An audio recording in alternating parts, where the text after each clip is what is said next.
This is lesson 8-2, writing the equations of parallel or perpendicular lines.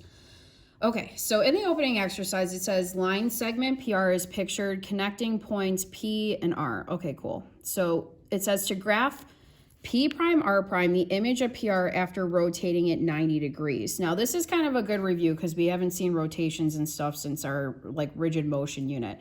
So if you want to rotate something 90, if you guys remember how you do it, once you have the original segment graphed, you're always turning your paper to the left. So what we would do is we would do one counter clockwise rotation left, and then we would look at where our points are. Now, I'm not going to write anything just yet. I look at where it is with picturing this being my new X and that being my new Y axis.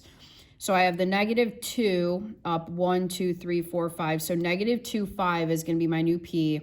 My new R is going to be -1, 2, 3, 4, 5, 6 up 1, 2, 3. Okay, so then I turn it back and let's state those coordinates that I just said. So for P prime, we had just said it was -2 up 5.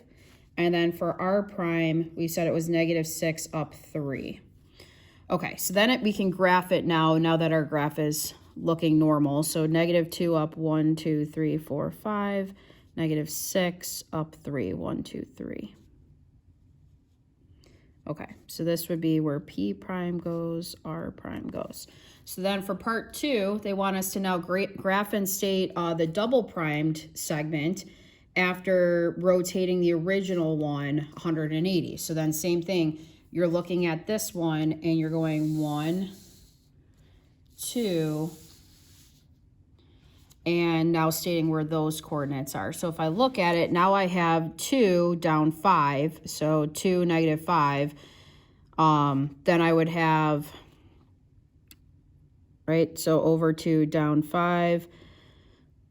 Wait, did I go the right way? So wait, 1, 2, 3, there we go. Okay, sorry, I went 1 too many. So I would have -3 down 6, and then I would have -5 down 2, okay? So 1, 2. Okay, so I'm going to say that I have P double prime is -5, -2. R double prime is -3, -6. So -5, -2, -3, -6. Looks like this. This is my P double prime. This is my R double prime. So then the 271, again, you would just quarter turn it 3 times. You would get P triple prime is 2, -5. R triple prime is 6, -3. So 2, -5, and then we have 6, -3. So it looks like this.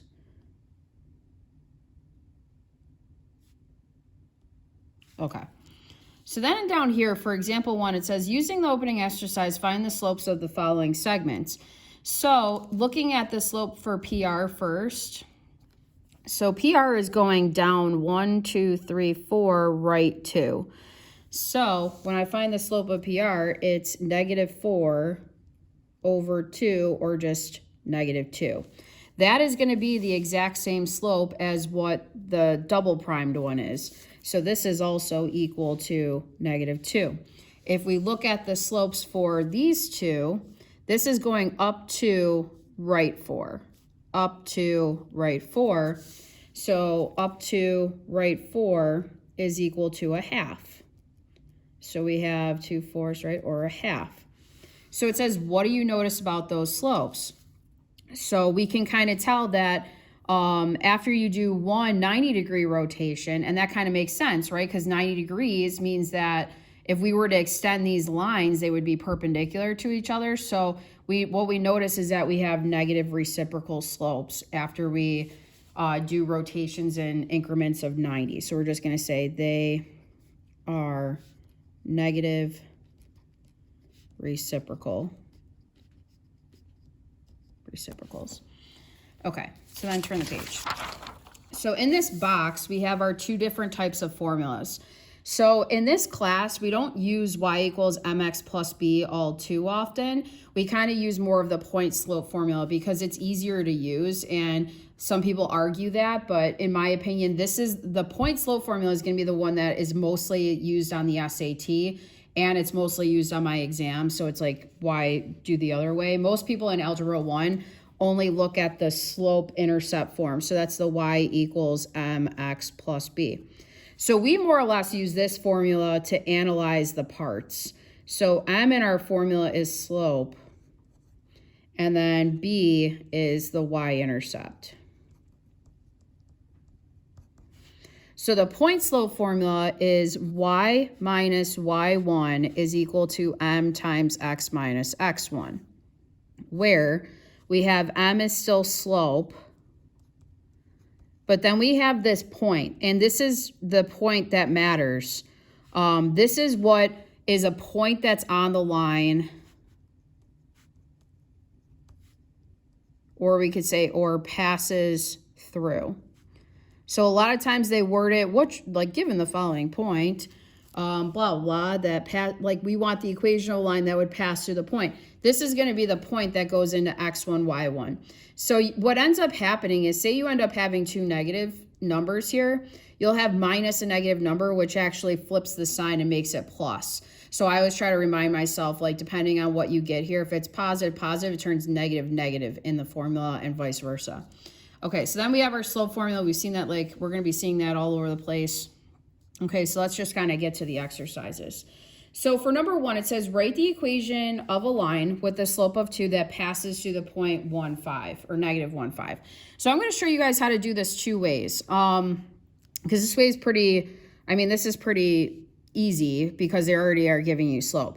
So you have 2 options. The first option is you can try using that slope intercept form. So if you used y equals mx plus b, you want to put the slope is 2, and then it passes through this point, which would be your x and y.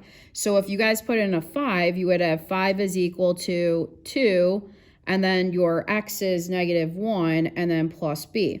So you get 5 is equal to negative 2 plus b, add 2, and you get b is 7. So then all you have to do then is go back to your formula. You want an x and a y in it. You would put the slope in there, and then now you finally have your y-intercept. So that's one way of doing it.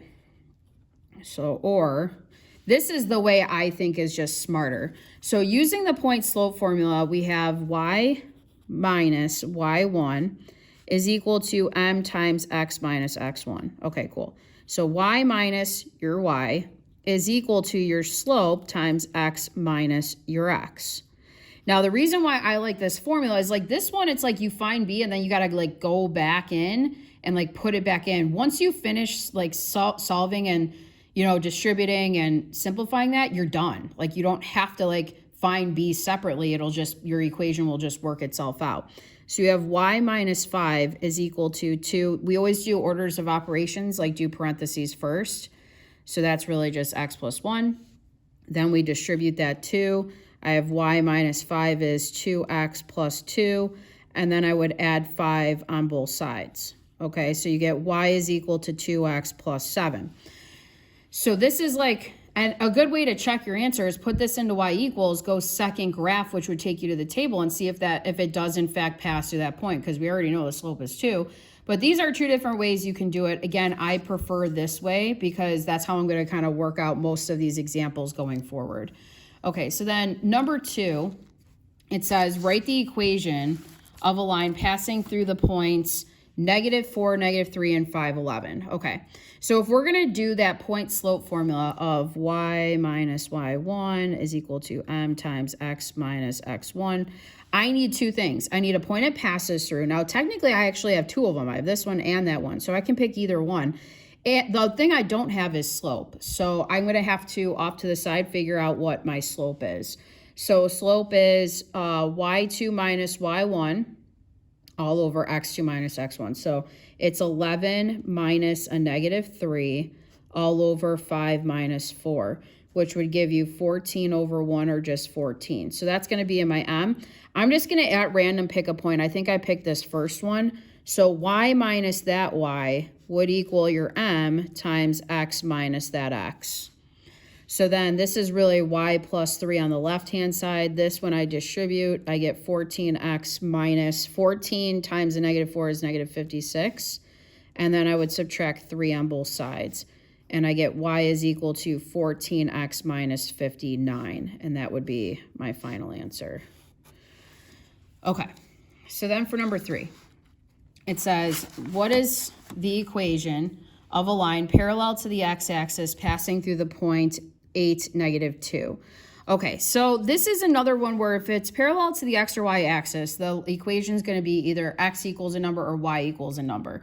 Okay, it's all about just kind of remember which one it is. So if you graph this, 8, negative 2, say this was 8, negative 2, okay, here's a coordinate. It's down here.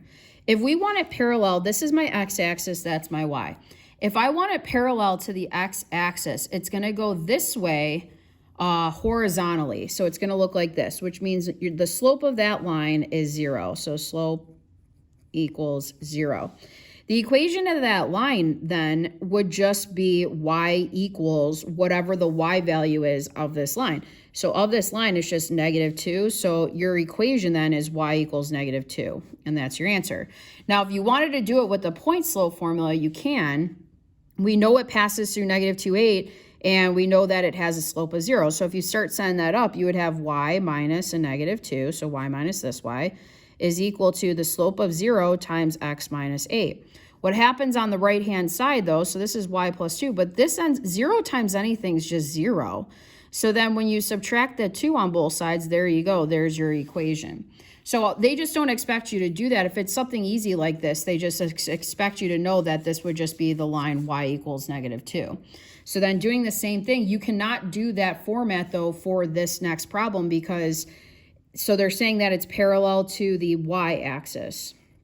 So we have the coordinate negative 2 up 5, 1, 2, 3, 4, 5.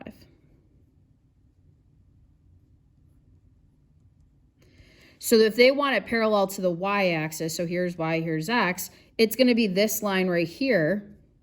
So the problem is that the slope of that line is undefined. You cannot put undefined into the point slope formula, okay? You can't do it, like it doesn't work. So this is just gonna be an equation x equals whatever the x coordinate is of that, of that line, and it ends up being x equals negative 2 would be the equation. You cannot physically graph this in your calculator because in your calculator, you guys only have y equals. You don't have x equals. In, like, you know what I mean, when you click the y equals button. So this one requires you to just kind of hand draw it and look at it. Okay, so if we get to example 2, I kind of drew it out already just to save a little bit of time.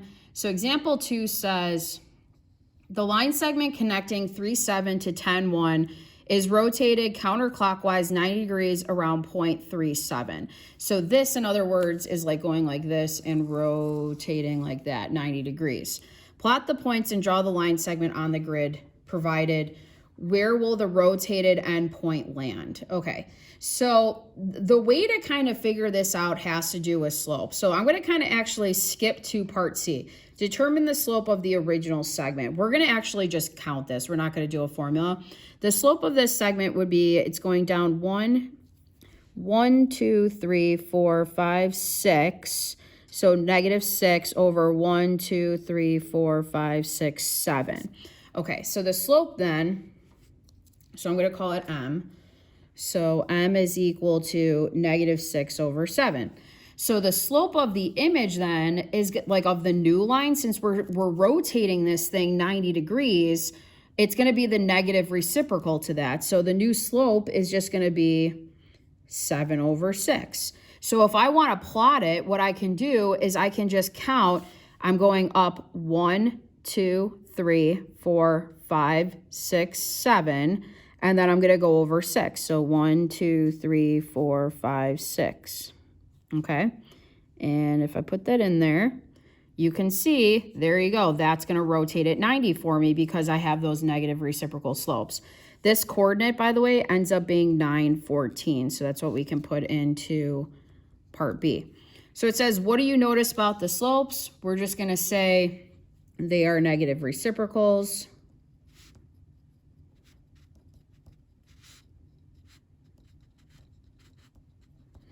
And then it says, now rotate the original segment 90 degrees clockwise. Before using a sketch, predict the coordinates of the rotated endpoint using what you know about the perpendicular slope of the rotated segment. Okay, so we know that if we rotated it going this direction, the slope is still the same. It's still going to be a positive 7, 6.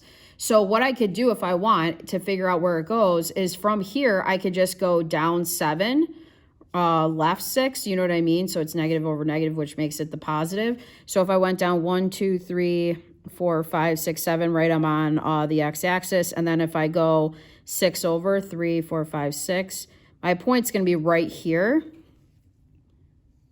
like there. And that's going to be the coordinate negative 3, right? Because I went over 3, 0.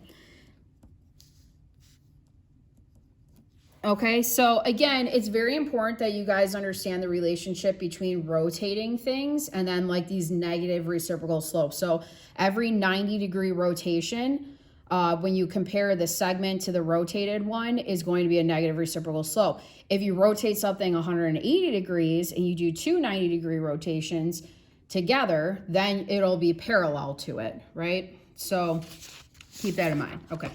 So then on the next page, just to kind of sum up what we just talked about, when lines are parallel, their slopes are equal. When they are perpendicular, their slopes are negative reciprocals. By the way, I don't like the phrase opposite reciprocals. I do take off for that. Negative means you need to negate it. If one's a positive, the other's negative and vice versa. So be careful. I always have a bunch of people every year that try to tell me opposite reciprocals, and that just doesn't make any sense. Okay, so this is another type of version of what they ask. Sometimes it's usually part 1. Sometimes it has come on part 2 before for like 2 points. It says, given the following pairs of equations, determine if the lines are parallel, perpendicular, or neither. Explain your answer. So starting with the first one, they're both already set equal to y, so this is awesome. I don't really have to do much of anything except examine the slope. So I have 2 and I have a half. So they're definitely reciprocals of each other, but they're not negative reciprocals. So this would fall under the neither category. So we're just going to say neither, their slopes are not negative reciprocals. Ooh, okay, there we go. And are not congruent. Okay, so that's why it's neither. So for part B, I have negative 3 and then a positive 1/3. So negative 3, think of negative 3 over 1. So yeah, these are negative reciprocals. So we're going to say perpendicular because their slopes are negative reciprocals.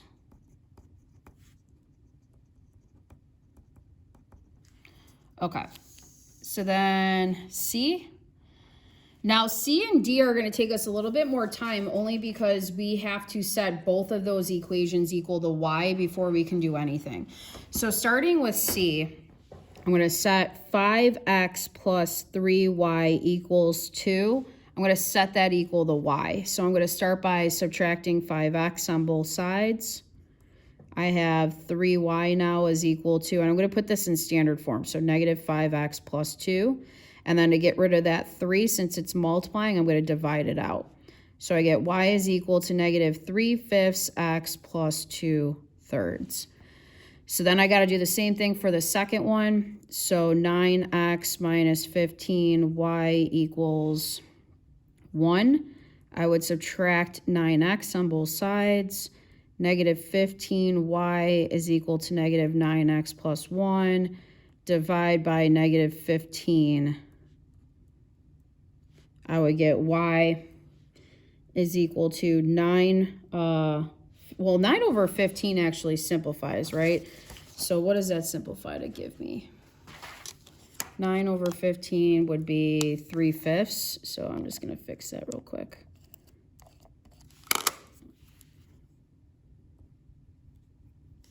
Minus 1 over 15. Okay. So looking at our slopes, I have negative 5/3 and then I have 3/5. So yes, they're going to be perpendicular, and it's because they have negative reciprocal slopes. So we're going to say perpendicular because their slopes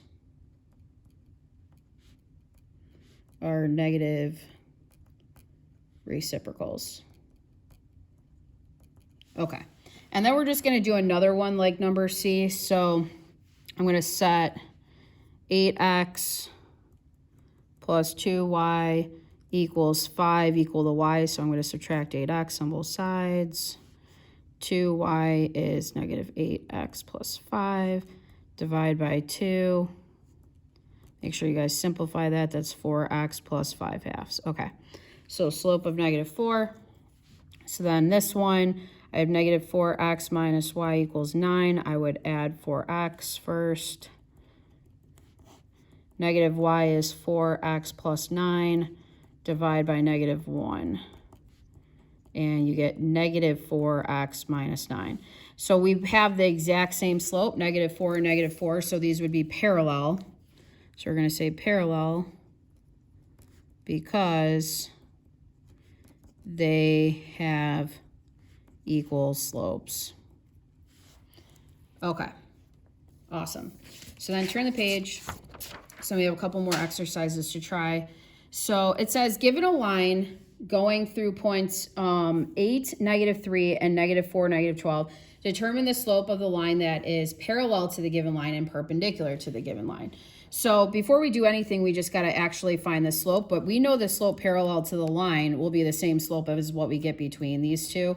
So M is going to be equal to, and it's y1, so negative 12 minus, or I'm sorry, y2 minus y1 minus that negative 3 all over negative 4 minus 8 gives you negative 9 over negative 12, and that reduces to be a positive 3/4.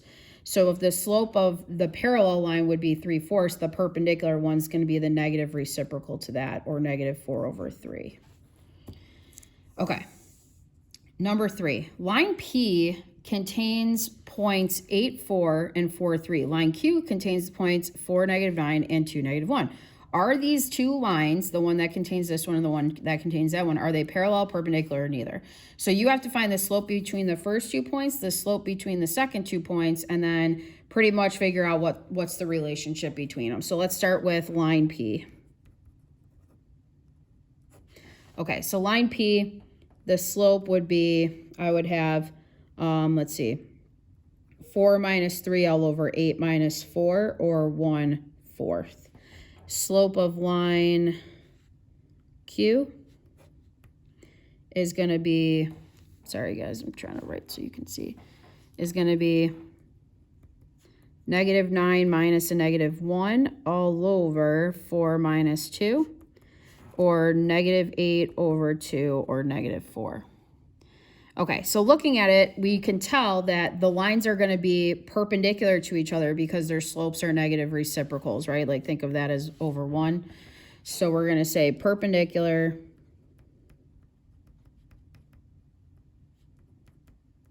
because their slopes are negative reciprocals.